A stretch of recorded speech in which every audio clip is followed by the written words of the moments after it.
నమస్కారం. మనం రామాయణ కథను తెలుసుకుంటున్నాం. భగీరథుడు అంశుమంతుని మనుమడు, దిలీప మహారాజు కుమారుడైన భగీరథుడు తమ ముత్తాతలైనటువంటి సగరపుత్రులకి ఎలాగైనా ఉత్తమ గతులు కల్పించాలని భావించాడు.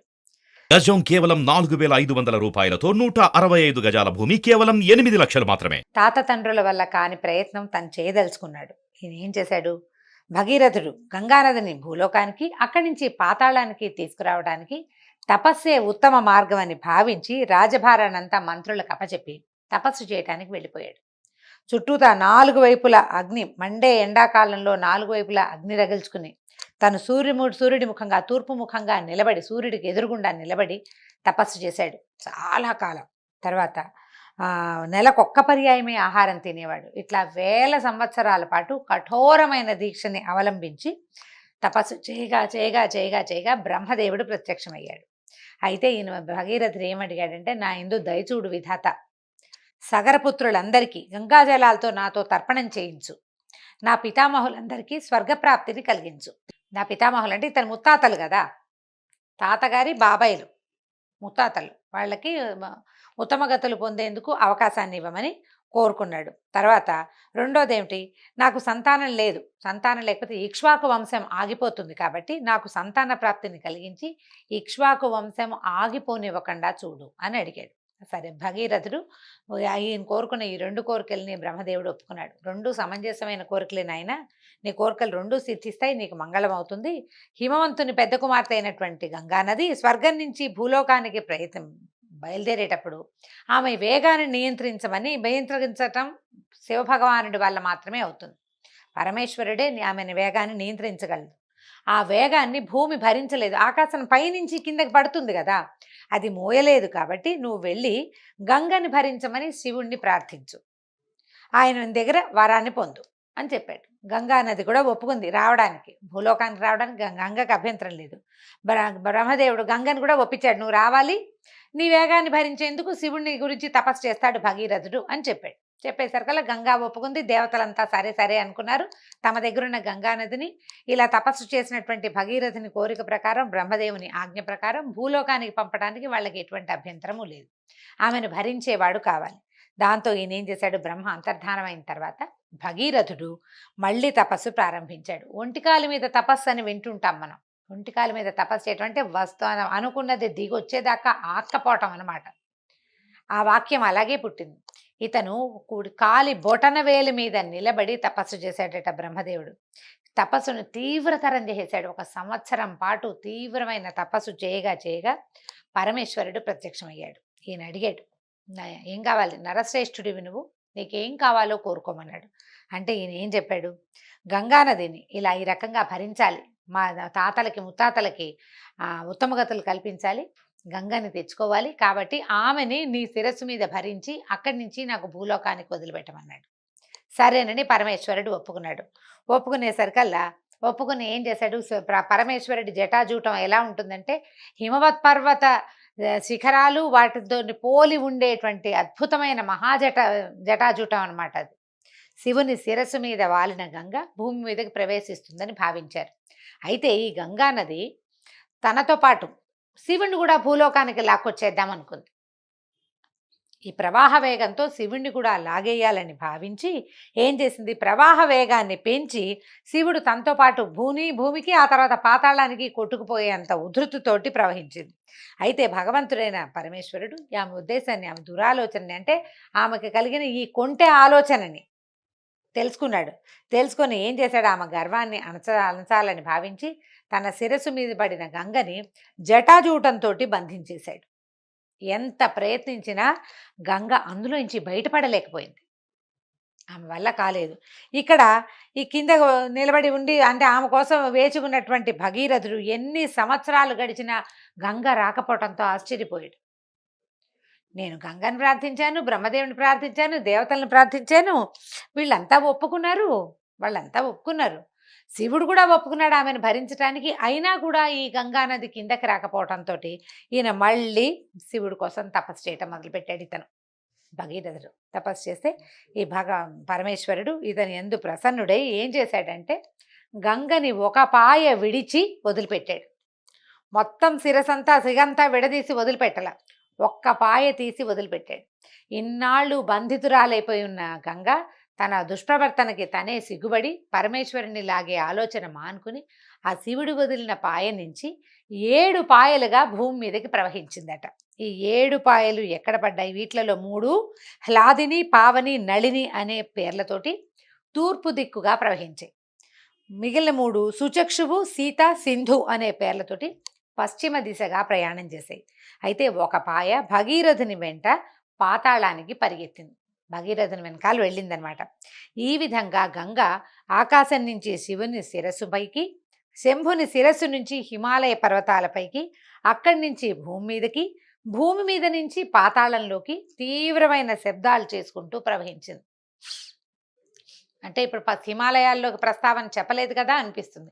శివుడు ఉన్నది హిమాలయాల్లోనే, ఆయన శిరస్సు మీద నుంచి కింద పడింది హిమాలయాల్లోనే పడుతుంది, హిమాలయాల్లోనే పడుతుంది. కాబట్టి సహజంగా అది భూమి మీదకి మట్టిలోకి ప్రవహించే ముందు పడిన ప్రాంతం హిమాలయాలే. బిందు సరస్సు దగ్గర విడిచిపెట్టాడు. అక్కడ 7 పాయలుగా విభజించబడి వాటి 7 పాయలుగా కింద పడి 6 పాయలు 2 పక్కలకి 2 మూళ్ళు వెళ్ళిపోగా ఒకే ఒక పాయ భగీరథుణ్ణి అనుసరించింది. అనుసరించాక వీటితో పాటు నీ నీళ్లతో అంత ప్రవాహ వేగంతో చేపలు, తాబేళ్లు, మొసళ్ళు లాంటి జలచరాలు కూడా భూమి మీదకి వచ్చేసినాయి పైనుంచి. భూదేవికి మరింత శోభను తెచ్చాయి. ఈ గంగావతరణాన్ని అంటే ఇట్లా పరమేశ్వరుని జటాజూటం నుంచి హిమాలయాల మీదకి, అక్కడి నుంచి భూలోకంలోకి, అక్కడి నుంచి పాతాళంలోకి ప్రవహిస్తున్న ఈ గంగావతరణ ఘట్టాన్ని దేవ ఋషి గంధర్వ యక్షసిద్ధాదులంతా పరమాశ్చర్యంతో తిలకించారు. వీరంతా గంగావతరణాన్ని చూడ్డానికి వివిధ రకాలైన విమానాలు, గుర్రాలు, ఏనుగులు వంటి వాహనాల్లో వచ్చి మేఘమండలం అంతా, ఆకాశం అంతా కప్పేశారు. చూస్తున్నారు పరమేశ్వరుని మీద నుంచి గంగానది ఎలా వెళ్తుందో. ఆ తర్వాత ఆ విధంగా ఎలా ఉందంటే ప్రపంచం అంతా 100 సూర్యుల కాంతితోటి అది వెలిగిపోతుందట ఆకాశం అంతా. కొన్ని చోట్ల వేగంగాను, కొన్ని చోట్ల మెల్లగా, కొన్ని చోట్ల వంకరగా తిరుగుతూ ఎత్తుపల్లాల మీద ప్రవహిస్తూ, ఒక్కొక్కసారి 2 జలాలు ఒకదాన్నొకటి ఢీకుని ఆకాశం అంతా ఎగురుతూ విపరీతమైన పరవళ్ళు తొక్కుతూ గంగ భూమి మీదకి ప్రసరించింది. అయితే శివుని శరీరం మీద నుంచి, ఆయన ఉత్తమాంగమైన శిరస్సు మీద నుంచి ప్రవహించటం వల్ల పరమ పవిత్రము, మోక్షప్రదాయినిగా అయింది. ఈ మోక్షం ఇవ్వగలిగిన, పవిత్రత కలిగిన ఈ గంగా నదిలో అక్కడ ఋషి గంధర్వాదులంతా పవిత్ర తీర్థాన్ని పుచ్చుకుని పవిత్రులైపోయారు. తర్వాత గంగాజలం వల్ల భూలోకంలో పేరుకున్న పాపాలన్నీ ప్రక్షాళన చెందినాయి. భూలోకంలో ఉన్న నరులు ఆ గంగాజలాన్ని సేవించి అందులో స్నానించి ఉత్తమగతులు పొందారు.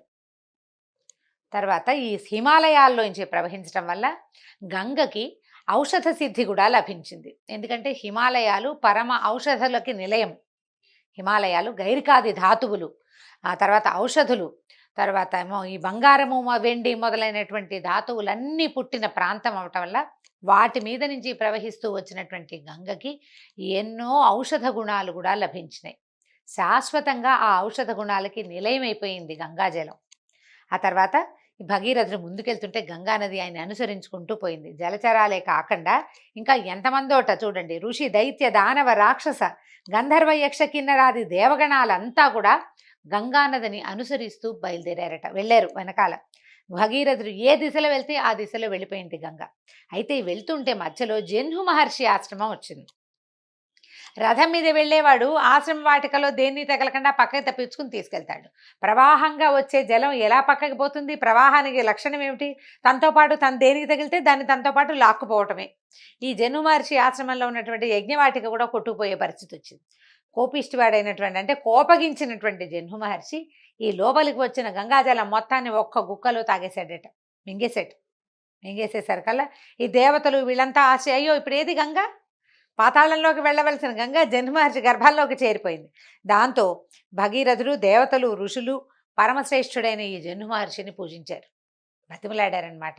బతిమాలి ఏం చెప్పారంటే, మహాతేజస్శాలి అయిన ఆయన్ని నీ పుత్రికగా గంగని విడిచిపెట్టు, నీ గర్భస్థ అయిపోయింది ఆమె, గంగ నీ గర్భస్థ శిశువుగా ఉంది ఇప్పుడు, ఆమెని నీ పుత్రికగా భావించి వదిలిపెట్టమంటే అప్పుడు ఆయన ఏం చేశారట, గంగని విడిచిపెట్టాడట. ఆ విడిచిపెట్టబడటం వల్ల, అంటే జన్హు మహర్షి చేత విడవబడటం వల్ల ఆమెని జహ్నుసుత లేదా జాహ్నవి అని పేరు వచ్చిందట.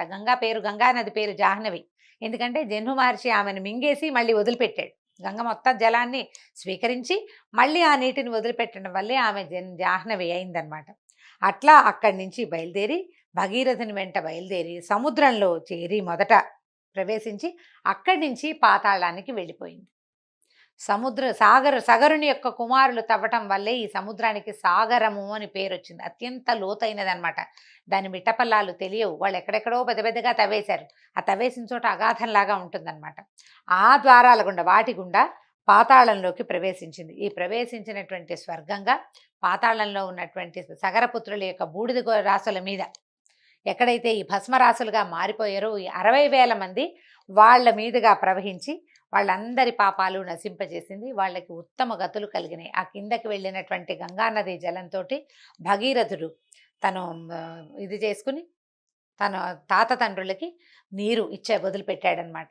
తర్పణాలు విడిచాడు గంగాజలంతో. ఎక్కడైతే ఈ గంగాజలం లోపలికి వెళ్ళింది వాళ్ళ భస్మరాసులు మునిగినాయి. వాటిలో అంటే భస్మరాశి అంతా నీటిలో కలిసిపోయి వెళ్ళిపోయింది అవతలకి. అక్కడ తన తర్పణాలు విడవటం వల్ల ఈ వీళ్ళకి ఉత్తమ గతులు లభించినాయి.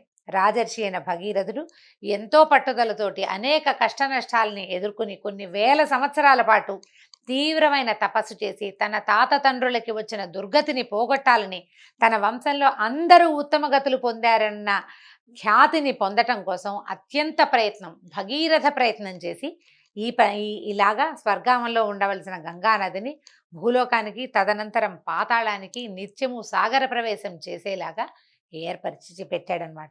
ఈ భగీరథ ప్రయత్నం అనే నానుడి అప్పటి నుంచి త్రేతాయుగం నుంచి ఇప్పటికి కూడా అలాగే ఉంది. మనకెక్కడైనా నీళ్లు తెచ్చినవాడు భగీరథుడితోటి సమానం. మహర్షి అయిపోతాడు, రాజర్షి అయిపోతాడనమాట. నీటి యువక తేయగలిగినవాడు. అయితే దీంతో గంగావతరణ ఉపాఖ్యాన మహిమ ఒకటి చెప్తున్నారు. భగీరథుడు తన వెంట తీసుకెళ్ళి పాతాళానికి గంగని పితామహుల భస్మం మీద జలాలు ప్రవహించేలాగా చేసినప్పుడు బ్రహ్మదేవుడు ప్రత్యక్షమయ్యాడట. ప్రత్యక్షమయ్యి, ఓ భగీరథుడ, మహాత్ముడైన సగరుని పుత్రులు 60,000 మంది నీ వల్ల వీళ్ళు పవిత్రులై స్వర్గానికి చేరారు. సముద్రాలలో నీరున్నంతకాలం వాళ్ళు స్వర్గంలో ఉంటారు. అన్ని సంవత్సరాలు వాళ్ళకి స్వర్గలోక వాసన లభిస్తుంది. ఇన్ని కష్టాలకి ఓర్చి నువ్వు గంగని తీసుకొచ్చావు కాబట్టి గంగ నీకు కుమార్తె అయింది. ఆమెను ఇప్పటి నుంచి భాగీరథి అని పిలుస్తారు. నీ ప్రయత్నం వల్ల ముల్లోకాలు పావనం చేసింది. 3 దారులని ఆమె పవిత్రం చేసింది. త్రిపథగామిని, త్రిపథగా అంటారు ఆమెని. 3 పదముల యందు గమనము కలిగిందిగా ఆమె గుర్తింపబడుతుంది. ఈ గంగాజలాలతోటి తర్పణాలు ఇవ్వు, నీ ప్రతిజ్ఞ నెరవేరింది. సరే, అయితే మహాత్ముడు అయినటువంటి మహారాజు సగర చక్రవర్తి గంగను తేలేకపోయాడు. తేజశాలి అయిన అంశుమంతుడి వల్ల కాల, మహాపుణ్యశాలి అయిన దిలీప మహారాజు వల్ల కూడా కాలేదు. మీ నాన్నగారు కూడా ఆ దిగులతోటే అతను మరణించాడు, చేయలేకపోయావని. కానీ నువ్వు మాత్రం ఇంత ప్రయత్నం చేశావు. ముల్లోకాలలోనూ నీ పేరు చిరస్థాయిగా నిలబడిపోతుంది అని చెప్పాడు. అప్పుడు ఈయన శాస్త్రోక్తంగా అందరికీ తర్పణాలు విడిచారు. విశ్వామిత్రులు చెప్తున్నారండి, గంగావతరణం వృత్తాంతం ఐశ్వర్యాన్ని, యశస్సుని, ఆయుర్దాయాన్ని, సంతానాన్ని, స్వర్గాన్ని ఇస్తుంది. ఈ వృత్తాంతాన్ని ఇతరులకి వినిపించేవారి పితృదేవతలు, వినేవారి పితృదేవతలు కూడా కృతార్థులవుతారు. మన తాత తండ్రులు కృతార్థులు కావాలి అంటే గనక గంగావతరణ వృత్తాంతాన్ని చదువుకోవాలి. ఒక పెద్దవారు చాలా కాలం క్రితం నేను కలిసిన ఒక ఆయన చెప్పారండి, మన నాన్నగారు తాతగారు వాళ్ళు పోయిన రోజుల్లో చాలామంది అంటే అన్ని చోట్ల ఆబ్దికాలు అవి చేయలేకపోతాం, పితృతర్పణాలు చేయలేరు, ఇళ్లల్లో చేయరు. కొంతమంది చేసే ధ్యాస లేని వాళ్ళు కూడా ఉంటారు. కానీ భారతదేశంలో పుట్టడం మన అదృష్టం. ఎక్కడ చెప్పబడిందంటే మనం భూలోకంలో ఉండి, భూమి మీద ఉండి, మన తాత తండ్రులకి కూడా మనం ఉత్తమ గతులు చేకూర్చగలుగుతాం మరణించిన వారికి. ఎలా అంటే వారి తిథి నాడు గంగావతరణోపాఖ్యానాన్ని గనక చదివితే ఇంట్లో మన తాత తండ్రులకి కొంత ఇది లభిస్తుంది. నీరు ఇవ్వకపోయినా అంటే తర్పణాలు విడవలేని పరిస్థితి ఉన్నా, విడవదలుచుకొని వారు ఉన్నా కూడా గంగావతరణోపాఖ్యానాన్ని గనక చదివితే తాత తండ్రులకి నీరు అందుతుందట మన ముందు తరాలకి. కాబట్టి మన ముందున్న వారికి అనమాట, అంటే మన తర్వాత వచ్చేవి కాదు, మన ముందున్న తాతలకి తండ్రులకి. కాబట్టి ఈ ఉపాఖ్యానాన్ని గనక మన తాతగారు తండ్రులు ముత్తాతలు వారి యొక్క ఆబ్దికం రోజున తిథి నాడు అంటే మరణ తిథి నాడు గనక చదివితే వాళ్ళకి మనం ఎంతో కొంత మంచి చేకూర్చిన వాళ్ళం అవుతాం. ఉత్తమ గతులు పొందటానికి వారికి మనం అవకాశం ఇచ్చినట్టు అవుతుంది. అవకాశం ఉన్నవాళ్ళు చేసుకోవచ్చు. ఈ విషయాన్ని విశ్వామిత్ర మహర్షి శ్రీరామ లక్ష్మణులకి తర్వాతేమో అక్కడున్న మునులందరికీ తెలియజేశారు. వచ్చే భాగంలో తర్వాతి కథ ఏం చెప్పారో తెలుసుకుందాం. నమస్కారం.